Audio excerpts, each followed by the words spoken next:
ہمارے YouTube channel سے جڑنے کے لیے ہمارے یوٹیوب چینل کو سبسکرائب کیجیے۔ کلمہ طیبہ بڑی شان اور فضیلت والا ہے۔ اللہ رب العزت نے کلمہ طیبہ کو قرآن مقدس میں شجر طیبہ کے نام سے یاد کیا ہے، جس کا مطلب پاکیزہ درخت ہے۔ سورہ ابراہیم میں اللہ رب العزت نے کلمہ طیبہ کی کیا ہی بہترین مثال بیان فرمائی ہے۔ کیا تم نے نہیں دیکھا اللہ نے کیسی مثال بیان فرمائی پاکیزہ بات کی؟ جیسے پاکیزہ درخت جس کی جڑ قائم اور شاخیں آسمان میں ہر وقت اپنا پھل دیتا ہے اپنے رب کے حکم سے، اور اللہ لوگوں کے لیے مثالیں بیان فرماتا ہے کہ کہیں وہ سمجھیں۔ اور گندی بات کی مثال جیسے ایک گندا پیڑ کہ زمین کے اوپر سے کاٹ دیا گیا، اب اسے کوئی قیام نہیں۔ اللہ ثابت رکھتا ہے ایمان والوں کو حق بات پر دنیا کی زندگی میں اور آخرت میں، اور اللہ ظالموں کو گمراہ کرتا ہے اور اللہ جو چاہے کرے۔ کلمہ طیبہ سے مراد لا الہ الا اللہ محمد رسول اللہ ہے، اور اس پر ایمان لانا ضروری ہے۔ کلمہ خبیثہ سے مراد اس کلمے کا انکار کرنا یعنی کفر ہے۔ ایمان اور کفر کو ایک مثال کے ذریعے سمجھایا گیا ہے کہ کلمہ طیبہ ایک پاکیزہ اور عمدہ درخت کی مانند ہے۔ اس کی جڑیں کافی گہری ہوتی ہیں، جس وجہ سے تیز آندھی اور طوفان اسے جڑوں سے اکھاڑ نہیں سکتے۔ اس کی شاخیں خوب پھیلی ہوئی اور اونچی ہیں، کیونکہ شاخوں کے پھیلی ہوئی ہونے سے اس کا سایہ خوب گھنا ہوتا ہے اور اس پر پھل بھی زیادہ لگتا ہے، اور اس کا پھل مزیدار ہوتا ہے۔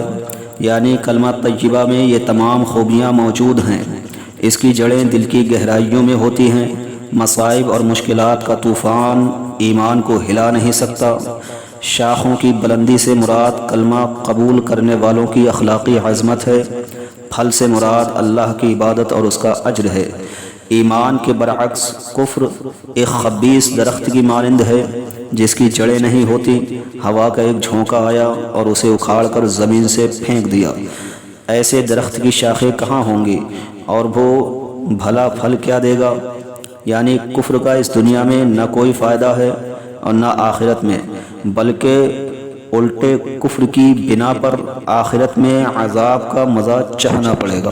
اللہ رب العزت نے جب قلم کو پیدا کیا تو حکم دیا کہ لکھ۔ قلم نے پوچھا ہے پروردگار کیا لکھوں؟ اللہ رب العزت نے ارشاد فرمایا جو کچھ قیامت تک ہونے والا ہے ان سب کو لوح محفوظ میں لکھ دے۔ پھر دوسری مرتبہ حکم دیا اے قلم لکھ۔ قلم نے عرض کیا میرے پروردگار کیا لکھوں؟ اللہ تعالی نے ارشاد فرمایا لکھ لا الہ الا اللہ۔ قلم نے اس کلمے کو 70,000 سال میں لکھ کر مکمل کیا۔ پھر اللہ رب العزت نے ارشاد فرمایا اے قلم لکھ۔ قلم نے پوچھا پروردگار اب کیا لکھوں؟ ارشاد فرمایا محمد الرسول اللہ صلی اللہ تعالی علیہ وسلم لکھ۔ جب قلم نے لکھنا شروع کیا اور محمد الرسول اللہ کے نام میں پاک پر پہنچا تو اس نام کی ہیبت سے شک ہو گیا اور 7,000 برس تک بے ہوش پڑا رہا۔ جب ہوش آیا تو 7,000 برس تک تھر تھراتا رہا، کانپتا رہا، لرزتا رہا۔ پھر سجدے میں گرا اور 7,000 برس کے بعد سجدے سے سر اٹھایا۔ باری تعالیٰ کا ارشاد ہوا اے قلم لکھ محمد الرسول اللہ۔ قلم نے عرض کی اے میرے پروردگار کیا تیرے نام پاک کے علاوہ کوئی دوسرا نام بھی ہے جو اس درجے کا عظیم الشان اور بزرگ و برتر ہے؟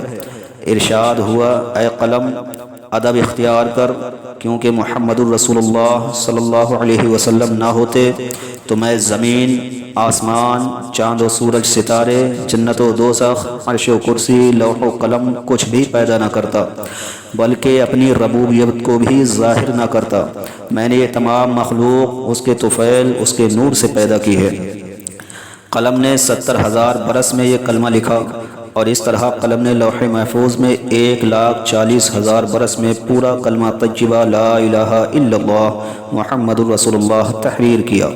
جب کمال ہیبت سے قلم شق ہو گیا، اس شکاف پر اللہ رب العزت نے استبرق کی 70,000 پٹیاں باندھی۔ ہر پٹی کے درمیان 70,000 برس کی راہ کا فاصلہ ہے۔ جب قلم یہ لکھ چکا تو حکم الہی ہوا اب لکھ السلام علیک یا نبی اللہ۔ ابھی قلم نے یہ کلمہ لکھا بھی نہ تھا کہ روح محمد صلی اللہ تعالی علیہ وسلم نے جواب دیا وعلیک السلام۔ جناب باری تعالی نے غلبہ محبت کے ساتھ فرمایا وعلیک السلام ورحمۃ اللہ وبرکاتہ۔ نبی کریم صلی اللہ تعالی علیہ وسلم کی روح مبارک سے آواز آئی السلام علینا وعلی عباد اللہ الصالحین، جس کا مطلب یہ ہے کہ حضور اقدس صلی اللہ تعالی علیہ وسلم کو جو اللہ تعالی نے سلام و برکات کے ساتھ مخصوص فرمایا، آپ نے اس روحانی عالم میں بھی اپنی امت کو فراموش نہیں کیا، بلکہ اس انعام الہی اور رحمت و شفقت میں امت کے صالحین کو شامل فرما لیا۔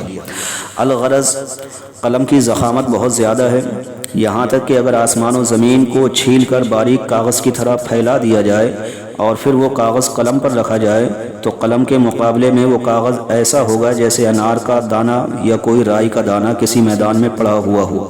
اس وقت قلم نے عرض کی اے میرے پروردگار، تو نے مجھے نہایت عظیم الشان مخلوق بنایا، اپنی رحمت سے عزت بخشی کہ اس کلمہ پاک کو لکھنے کا حکم دیا۔